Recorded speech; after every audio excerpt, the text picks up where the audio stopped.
yang kita pahami tentang periode sejarah secara generik hanyalah dari sudut pandang waktu.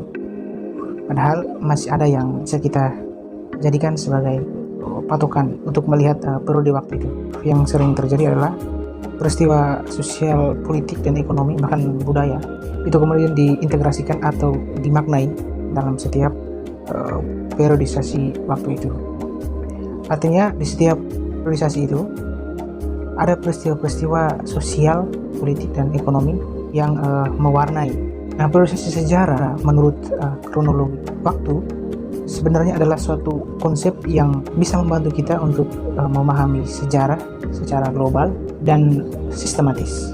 Nah, dari periode itu kita juga bisa mengetahui bagaimana perubahan-perubahan yang signifikan yang terjadi dalam pola kehidupan manusia, perkembangan kehidupan sosial, politik, ekonomi, dan budaya.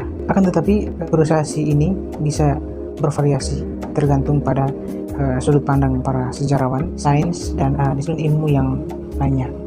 Misalnya Yuval Noah Harari, bukunya tentang Sapiens, itu dia menulis atau dia membagi periodisasi waktu dengan 3 bagian: revolusi kognitif, agrikultur, dan saintis yang terjadi 500 tahun yang lalu. Misalnya pada revolusi agrikultur yang bagian kedua, dia menyebutkan terjadi sekitar 9.000 sampai dengan 8.000 tahun yang lalu sebelum Masehi. Sedangkan Susan Lewis menceritakan bahwa manusia mulai berhenti berburu dan nomaden atau awal masa sejarah itu terjadi selama 5.000 tahun. Ini dari tahun 11.000 sampai dengan 6.000 sebelum Masehi. Dan setelah itu orang mulai menetap bertani, yang mana itu kita bisa lihat dalam buku yang ditulis, itu terjadi di Mesopotamia, atau wilayah fertile kerajaan atau daerah bulan sabit subur. Jadi pada waktu itulah yang selalu menjadi patokan dalam buku-buku yang saya atau yang kita baca.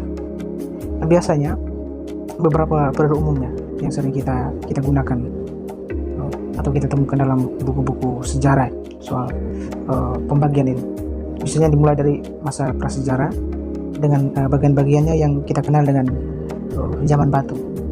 Kemudian bergeser ke zaman kuno dengan bagian-bagian yang kita kenal dengan zaman perunggu, kemudian zaman besi, zaman kuno.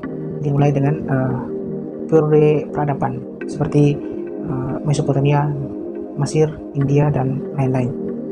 Kemudian dari zaman kuno bergeser ke zaman pertengahan, yaitu sejak jatuhnya Roma 467 sebelum Masehi sampai Renaissance.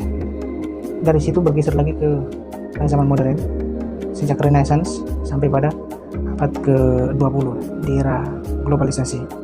Kemudian dari zaman modern beralih lagi ke zaman kontemporer, yaitu sejak pasca Perang Dunia Kedua sampai dengan sekarang, yang kita kenal dengan banyak-banyak isu hari ini, isu global seperti perubahan iklim, globalisasi, ekonomi, dan tantangan keamanan internasional.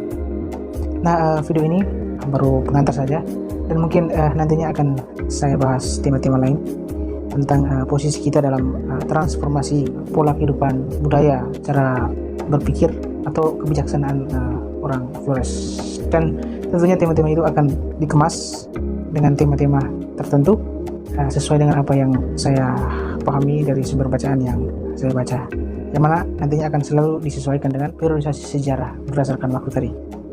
Misalnya bagaimana Flores pada masa prasejarah, itu akan dibahas dengan sub-sub tema tertentu yang saya kaitkan dengan fenomena sosial hari ini. Oke, sekian dulu, sampai ketemu di pembahasan selanjutnya.